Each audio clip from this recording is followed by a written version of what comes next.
Hello friends, कैसे हैं आप लोग। आई होप कि आप सब अच्छे होंगे, अपनी प्रिपरेशन को अच्छी करने की कोशिश कर रहे हैं। आज का जो हमारा सेशन होगा वो अकबर के बारे में आज का हमारा सेशन होने जा रहा है। अकबर के बारे में जो इनके शासन में क्या क्या चीज़ें हुई थी उन सारी चीज़ों को देखने की कोशिश करेंगे और समझने की कोशिश करेंगे। फैक्ट चीज़ें क्या हैं वही हम छोटा सेशन लेने की कोशिश कर रहे हैं इस समय, जो सिर्फ आपके एग्ज़ाम में पूछा जाए, सिर्फ वही चीज़ें। तो चलिए इस सेशन को स्टार्ट करते हैं। यहाँ देखो इनका शासन कब रहता है। अकबर का शासन रहता है 1556 से लेकर के 1605 ईस्वी तक इनका शासन रहता है। और 1556 में इनकी मृत्यु हुई थी। हुमायूं जो था उसकी मृत्यु हुई थी। वो दीन पनाह के पुस्तकालय जो था वहाँ से सीढ़ियों से गिर करके हुमायूं की मृत्यु हुई थी। चलो उसको सेशन को छोड़ते हैं, यहाँ अकबर के सेशन को, उसको सेशन देखना है तो आप पीछे जाकर देख सकते हैं। तो यहाँ पे अकबर के सेशन की बात करें तो उसमें 1556 से लेकर के 1605 ईस्वी तक इनका शासन रहता है। इनके शासन में क्या क्या चीज़ें हुई थी, क्या चीज़ें इंपॉर्टेंट थी, सारी चीज़ें ही इंपॉर्टेंट यहाँ पे रखी गई हैं। फिर भी हम जानने की कोशिश करते हैं, बाद में जानने की कोशिश करेंगे। जो आपको अगर कुछ नहीं देख सकते तो उतना ही चीज़ें आपको तैयार करना है। तो चलिए देखते हैं। यहाँ पे जो कहें कि जो अकबर का जन्म होता है 15 अक्टूबर 1542 ईस्वी को हमीदा बानो बेगम के गर्भ से जन्म होता है। अमरकोट के जो राजा होते हैं राणा वीर साल के महल में इनका जन्म होता है। अकबर के बचपन का अगर नाम बताएं या नाम जानने की कोशिश करें तो इनका नाम रहता है अकबर का जलाल, इनके बचपन का नाम रहता है। और इनका जो राज्याभिषेक होता है वो 14 फरवरी 1556 को पंजाब के कलानौर नामक स्थान पर इनका क्या होता है, राज्याभिषेक होता है। किसका?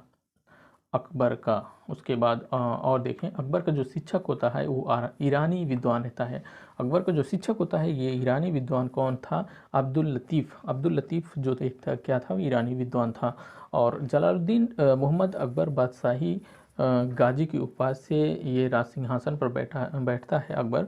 और उसके बाद बैरम खां जो होता है वो 1556 से लेकर 1560 तक इसका संरक्षक रहता है। कौन? बैरम खां। किसका संरक्षक? अकबर का संरक्षक रहता है। कब से? 1556 से लेकर के 1560 तक। उसके बाद अकबर और हेमू के बीच जो पानीपत की दूसरी लड़ाई हुई थी अकबर और, ये बहुत ही इंपॉर्टेंट चीज़ें हैं, यहाँ से क्वेश्चन आपको देखने को मिलता है। दूसरी लड़ाई पानीपत की हुई थी किसके बाद? अकबर और हेमू के बीच में हुई थी, जिसमें अकबर जीत गया था और हेमू की यहाँ पे परास्त हुई थी। तो अकबर यहाँ विजयी हुआ और हेमू यहाँ पे विजयी नहीं रहा। कौन? हेमू। और ये 1556 में इसकी लड़ाई हुई थी, 5 नवंबर 1556।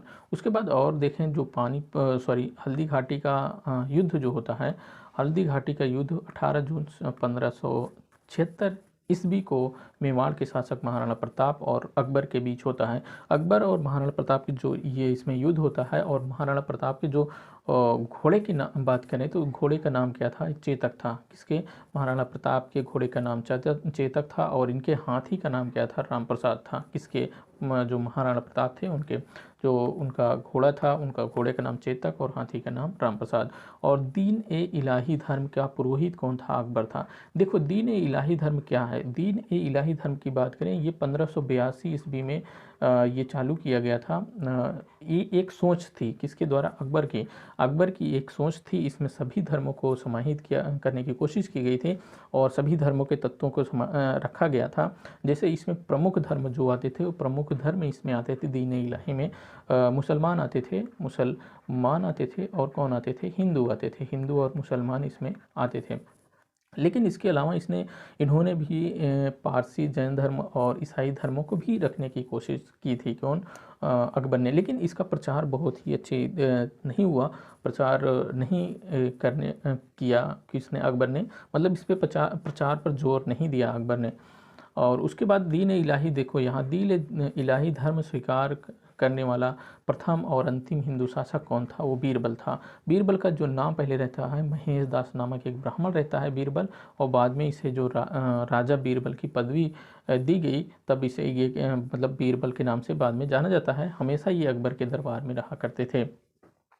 अकबर के शासनकाल में जो प्रमुख गायक थे उनके बात करें तो तानसेन बहादुर, बाज बहादुर, बाबा रामदास और बैजू बाबरा ये अकबर के दरबार में प्रमुख क्या थे, गायक थे।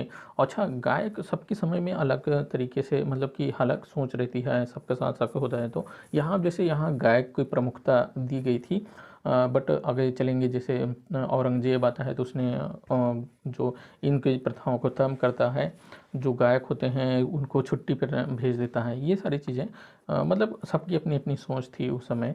तो लेकिन उस समय जो शासक होता था उसी के विचार से चलता था, लेकिन आज जो कॉन्स्टिट्यूशन है उसके हिसाब से चलेगा तो चलता है। तो मतलब कोई भी यहाँ पे मंत्री प्रधानमंत्री बनता है उसको सिर्फ कॉन्स्टिट्यूशन के हिसाब से चलना है, जो नियम बनाए हैं उसी के हिसाब से चलना पड़ेगा। लेकिन जब राजशाही होती थी तो राजशाही राजा जो मर्जी चाहे वही करता था। तो यहाँ आगे चलो देखें तब तक अकबर के शासन प्रणाली की जो प्रमुख विशेषता थी वो मनसबदारी प्रथा थी। देखो मनसबदारी जो अर्थ है इसका, मनसबदारी क्या है, ये होता है पद। इसको मनसबदारी जो एक अरबी शब्द है इसको हम कह सकते हैं पद या रैंक। इसका मतलब होता है कि पद या रैंक, इसका मतलब पद या रैंक जो अकबर के समय में जो शासकीय अधिकारी होते थे, अकबर के शासन में जो शासकीय अधिकारी होते थे उनको इसी रैंक के हिसाब से उन्हें वेतन दिया जाता था। कौन किसको, जो पदाधिकारी होते थे उनको रैंक के हिसाब से वेतन दिया जाता था। मतलब मनसब उन्हीं के, मनसबदारी उन्हीं के लिए थी। तो जैसे यहाँ पे देखो स्टार ना, triple star, first star, second star, उसी के हिसाब से इनको वेतन में बढ़ोतरी हो जाती है, रैंक के हिसाब से उनको वेतन रखा जाता है ना, तो उसी के हिसाब से ये भी था। तो अकबर के समकालीन प्रसिद्ध सूफी संत शेख सलीम चिश्ती थे। हाँ, उसके बाद अकबर की जो मृत्यु होती है 26 अक्टूबर 1605 ईस्वी को, 26 अक्टूबर 1605 ईस्वी को अकबर की मृत्यु हो जाती है। इससे आगरा के निकट सिकंदरा में दफनाया गया। किसको, अकबर को दफनाया गया आगरा के निकट सिकंदरा में।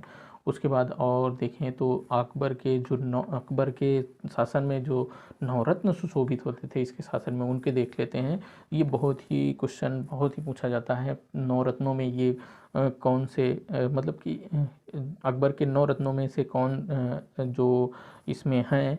क्वेश्चन जैसे ऑप्शन में देता है कि अकबर के कौन कौन से 9 रत्न थे जो 9 रत्नों में शामिल थे, ऐसे फर्स्ट वाला क्वेश्चन ऐसे देगा, सेकंड और तीसरा फोर्थ। इसमें छांटना भी रहेगा या इसमें तीनों सही रहेंगे, उपरयुक्त सही कर सकता है ना, ऐसे ही क्वेश्चन पूछे जाते हैं। तो यहाँ पे अकबर के जो 9 रत्न थे उसको देखते हैं। अबुल फजल, फैजी, तानसेन, बीरबल, टोडरमल, राजा मान सिंह, अब्दुल रहीम खान खाना, फ़कीर, अजीउद्दीन, मुल्ला दो प्याजा।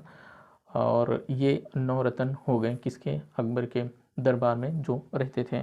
तो उसके बाद हम चलते हैं, बुलंद दरवाज़ा का निर्माण अकबर ने गुजरात विजय के उपलक्ष्य में करवाया था। बुलंद दरवाज़ा का निर्माण अकबर ने कब करवाया, जब गुजरात की विजय उसे प्राप्त हुई तब करवाया। 4 बाग बनाने की परंपरा अकबर के ही समय में शुरू हुई और अकबर नगाड़ा को बजाता था, जिसे नगाड़ा कहते हो ना, वही क्या होता था, नगाड़ा वाद्य यंत्र या नगाड़ा वाद्य यंत्र को कौन बजाता था, कौन बजाने का शौकीन था, अकबर। तो ये अकबर के सेशन में जो भी था इन चीज़ों को हमने देख लिया। देखो इंपॉर्टेंट चीज़ अकबर के सेशन से क्या पूछे जाएंगी, यही पूछ सकता है, ये भी पूछ सकते हैं, क्योंकि आज के जो भी क्वेश्चन हैं थोड़ा इधर उधर भी क्वेश्चन पूछ लेते हैं। तो 4 बाग का जो प्रारंभ हुआ था इसको ही समय में हुआ था। ये बुलंद दरवाज़ा के निर्माण यहाँ से पूछ सकता है, 9 रत्नों से पूछता है। मतलब जो भी चीज़ें यहाँ पे हैं सिर्फ पॉइंट वाइज चीज़ें रखी गई हैं, इंपॉर्टेंट चीज़ें रखी गई हैं, सारी चीज़ें आपको लिए इंपॉर्टेंट है।